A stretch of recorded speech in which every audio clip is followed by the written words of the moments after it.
Hello and happy Tuesday. I want to welcome you to Talk About It Tuesday with VA Careers and LinkedIn. My name is Kendra Wilson Hudson, and I'm a part of the Veterans Health Administration, and I'm your guest host for today's show. A little bit nervous today because guess what? It's Mardi Gras. And first off, I want to thank you for joining before I start talking about all the wonderful stuff that we have for today. I know that your time is valuable, so we're going to talk about the questions that we received. And at the end of the broadcast, when we get close, we'll start looking at some of the questions that you guys send in and try to answer as many questions as we can. So as I stated, today is Mardi Gras. And before we jump into it, just want to say happy Mardi Gras to everybody on the Gulf Coast. I represented today. I wore my beads. I wore my Mardi Gras shirt. I have my Zulu coconuts. Hey. And now we're going to go ahead and jump into Talk About It Tuesday. Now, if you happen to join us for the first time, these questions have been selected from our audience. They sent in questions, and we want to try to answer as many as we can before the end of the broadcast. They've come over from all over the United States. So let's just jump right into it. It's Tuesday, so let's talk about it. The first question that we have today came from Nathaniel. Nathaniel wanted to say, what exactly are you all looking for from a potential candidate? I've applied to several jobs multiple times, and I've never received not one interview. Based on the job description, I know I'm qualified. It's a bit discouraging, and I would like to know what I'm doing wrong. Well, first of all, Nathaniel, thank you for your question. And I need to tell you that it may not be that you're doing anything wrong, but it's difficult for me to say exactly what it is without having a copy of your resume in front of me to look at what you're submitting. But I've told this story over and over before. When I was starting out looking for jobs in VA, submitted applications several times. In fact, I sent 80 applications and got denied every application. Sure, I qualified for the job, but I never got the interview. So on my 81st try, 8-1, my 81st try, when I applied for a job, I received a call and I was interviewed for a position in human resources in New Orleans at the New Orleans VA. And that is when I knew that this job was actually meant for me. After my 81st try, which number one means you don't stop, you don't quit, you just continue trying. I'm going to see if I can help you out and help you to understand some of the things that are looked for when we receive applications from candidates.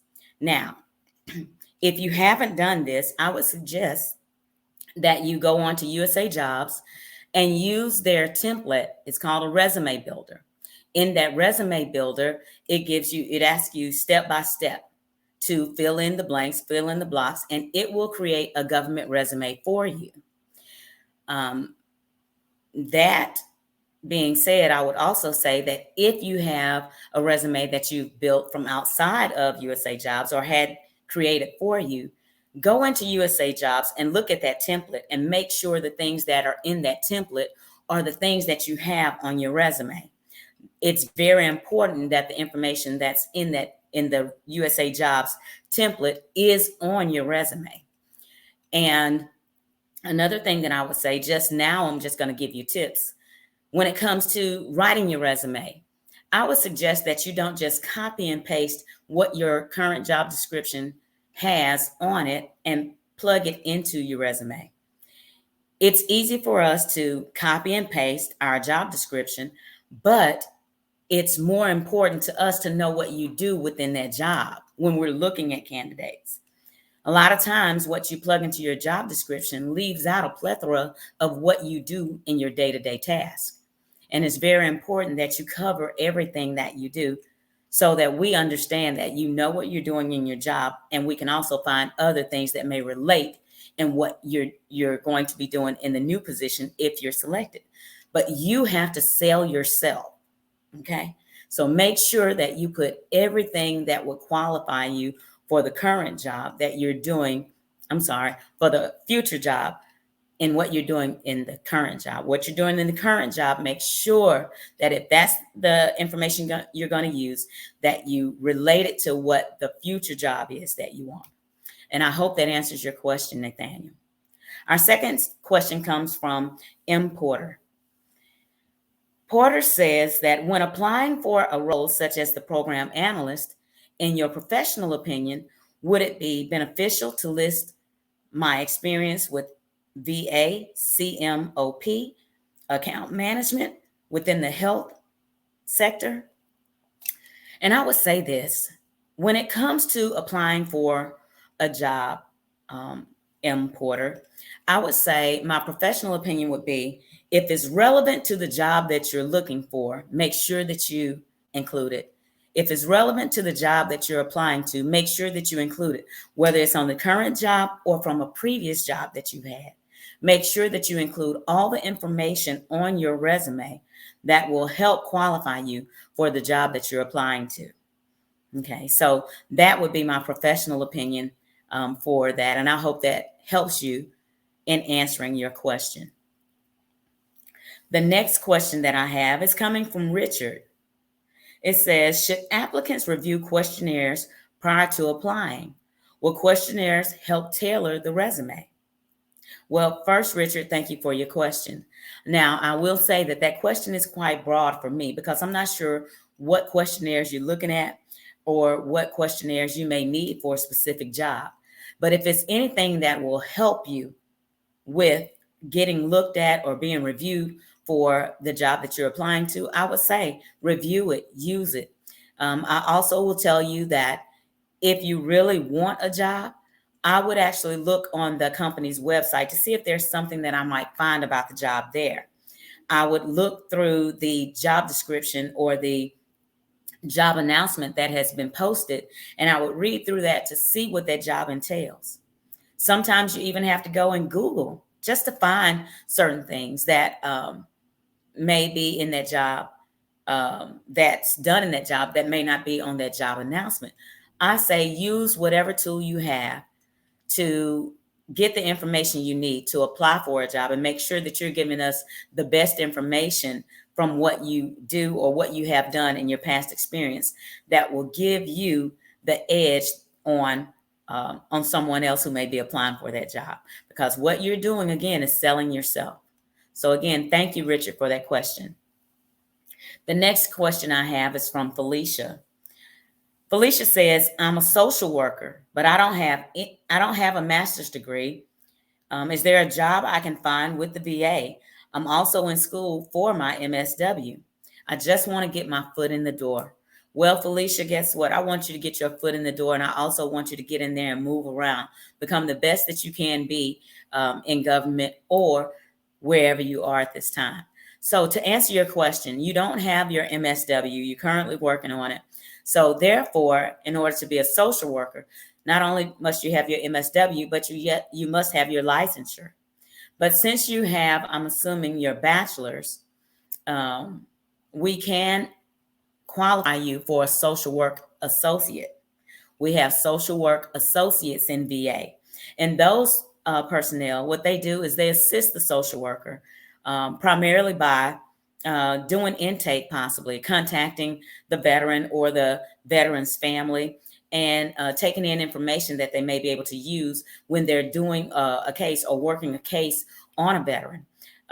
Also, in doing that intake, that social work associate can refer the candidates or refer to the social worker various resources that the veteran may be able to use. I apologize.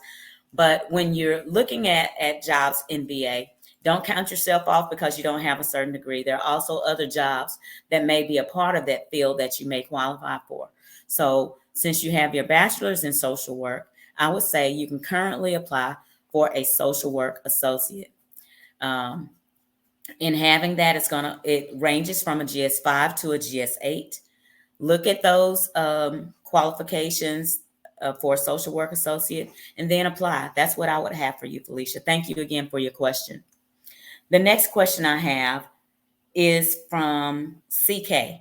CK says, I received a master's degree in human resources management, but I have no experience. How do I start? Thank you for your question, CK. I would say go on to USA Jobs and look for human resources positions. Look for a human resources assistant as well as human resources specialist. In those positions, you qualify for the positions based on your degree, but to what level you would qualify for would actually be determined in the human resources arena. You may qualify for a human resources specialist, maybe at the GS7 level, but you could also qualify for HR assistant at the GS7 level. So it depends on where you want to start. You can also look at HR trainee positions. So that's 3 positions that I gave you where you can actually look and start without actually having experience, but having a degree. That's the human resources assistant, a human resources specialist, and also a human resources trainee. I hope that answers your question, CK. The next question that I have comes from Vibhuti. It says, what would be the position applicable for someone like me having a master's degree in education, but also 10 years of customer service experience? Well, first of all, thank you for your question. And I will say this, based on you having a master's degree in education, there are many directions that you can go in. And also having that customer service experience. All of those positions that I'm thinking of deal with administration. But one position comes to mind to me, and that's dealing with, it's called customer experience. And with you having a degree in education and also having those years of customer service experience, I think that you would do well working in a position where you can meet the needs of the veteran customer. So I would look into a VA customer service experience. That is an actual department, and they have various jobs in the customer service experience department. So that's something that I would say you should look into. But also know that you can apply to a program management analyst position. And that's something that I think you could possibly apply to as well. The next question, let's see, will come in from Angie. Angie says, how can you transition from a WG1 to a GS7 level position if you're qualified with the certification and credentials? Angie, thank you for your question. In the VA, anyone who works in a WG, which is a wage grade position, can apply to GS positions if they have the experience to qualify for the level that they are applying to. So just because you're in a GS position, just because you're in a WG wage grade position, that does not mean that you cannot apply for a GS position. You just have to have the experience, and you have to have the experience at the level for which you're applying to. So if you see a position out there, look at the job announcement and look in the area where it says qualifications. If you meet those qualifications, then I would tell you, Angie, go for it. You go ahead and you apply to that job, and I wish you well in whatever it is that you want to do in VA. Thank you again for your question. The next question I have is from Taneo. It says, I'm looking to change from accounts receivable to do data analyst at 50 years of age. Do you have any tips for this career change? Well, first of all, I will tell you this, that VA is an equal opportunity employer. So we don't look at age, okay? We don't look at age. If you come here and you're 70 years old, you have the experience, guess what we're going to do? If you meet the needs of the VA, we're going to hire you. So I celebrate you being 50. Welcome to the 50 plus gang. Hey. And what I will tell you is that being in accounts receivable and wanting to apply to data analyst, look on the VA website, look on the USA Jobs website, look on VA Careers, find data analyst positions and see what the qualifications are for that position. Also read what the duties are for those positions and see if you have any experience that can carry over into it. Because what you're going to need in order to switch over at any age is experience. You're going to need the experience to be able to qualify for the position. I hope that y'all don't hear my roommate. My roommate is over here making noise in the background. But hey, that's what dogs do, right? Okay. So the next question comes from Danielle, and it says, how long does it generally take to hear back with an offer following an interview? Well, first of all, Danielle, thank you for your question. That's a question that comes up often, and it varies. It varies depending on how many candidates that have to be interviewed, how many candidates applied to the job. If after the final interview, which we don't know if you were the first interview or the final interview, normally after the final interview, it may take about 2 weeks to be contacted, but you don't know if you're the first interview or the last interview. But if you interview, you can ask that question to the panel or to the interviewer and ask them, how long can I anticipate hearing back after the final interview is conducted? And that person or those people on the panel should be able to answer that question for you. So again, I thank you for that question. And now I'm going to go over to the chat and see if I can find questions there. That was the final question that we had from viewers that came in ahead of the broadcast. So I'm looking and I see that I have a question from Melissa Duncan. Thank you, Melissa, for submitting your question. It says, what does the time frame look like between applying for a job and receiving an interview? Well, I think I just answered that on the last question.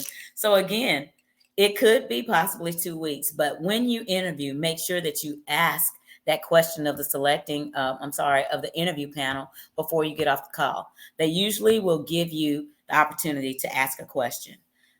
The next question that I have, it doesn't say who it came from, but it says, let's see, the screen just jumped. Here we go. Why are there some remote jobs I've applied for and have received notice that I was found ineligible due to not meeting the area of consideration requirements? Now, I will tell you this. I don't know who sent the question, but thank you for the question. There are some remote jobs that are posted in a local area, but they require that the person works remote, but possibly may have to come into the facility. So the area of consideration, you may have to look into the actual job announcement and see what the area of consideration is. It may be remote.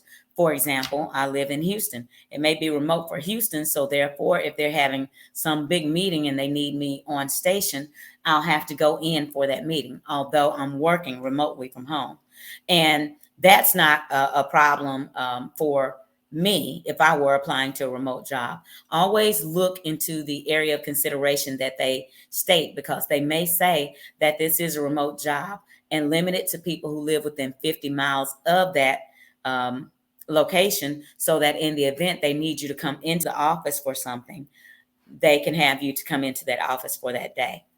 So that's what I would say. So it may be a certain percentage of the job is remote and may not be 100% remote. That's the best answer that I can give you, and I hope that helps you in your search for remote positions. The next question I have says, is EDRP only eligible for positions where it is listed in the posting? I see EDRP is not listed in all job posts. That is correct. Thank you for the question. EDRP is only eligible for positions where it's listed in the posting. Most of our EDRP positions that are eligible positions are clinical positions. We use EDRP to draw in some of our hardest to fill positions. Now, those that I can say that I've actually posted when I was an HR specialist were mostly doctors. Okay. We're trying to get certain occupational series into the actual VA. Sometimes we can only get them by offering EDRP. EDRP is Education Debt Reduction Program, for those who do not know. And the VA will pay up to $200,000 over a 5-year period to get someone to come in and work in the VA. But the majority of the jobs where EDRP is offered is for our physician positions or for clinical positions. Thank you for the question. The next question I have says, how can someone get into an information technology cybersecurity internship at VA? Well, thank you for the question, number one. But what I would say is go on to VA Information Technology. There's a page for it. And look on their page to see if they offer internships. Had I received this question ahead of time, I would have been able to look and find that information for you. But I don't know specifically off the top of my head if they actually have internships. But I would say look on the information technology page for VA to see if they actually have internships. I will look into that and hopefully be able to get that information back out there for you to look at in the future, okay?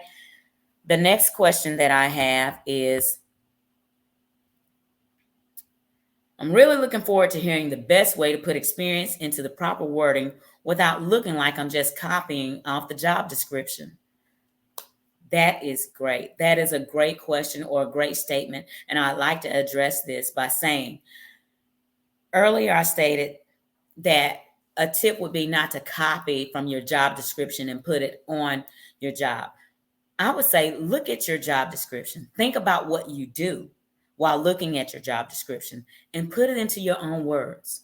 What it's saying on that job description and what you actually do. I love reading resumes where I see that a candidate has taken their time and actually talked about what they actually do rather than copying and pasting what it says they should do. A lot of times the terminology isn't exactly what they're looking for. They're looking for the experience that you're putting in, okay? So the best way to do that is to talk about it from your perspective, what you do in your job. Look at your job description, read a sentence, then transfer what they're saying on the job description into your own words and put that in your resume. Well, it looks like that's all we have time for today.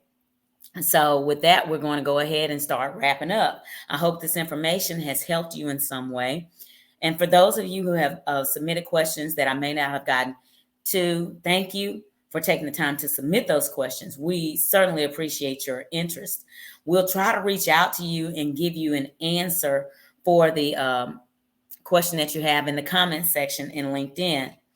Looking ahead, though, if you have any questions or comments that you would like us to address in the future, be sure to reach out to us and let us know. Your questions make these episodes happen. We need you. Finally, if you have additional questions that weren't answered on today, or you need more information, please visit us at www.vacareers.va.gov and drop a comment on here on LinkedIn or on our other social media accounts. Thank you again for joining us. Have a great Valentine's Day. For those of you who are still celebrating Mardi Gras, enjoy yourself, be safe. And for all of you who are Kansas City fans, congratulations. Have a great day. Thanks for joining Talk About It Tuesday.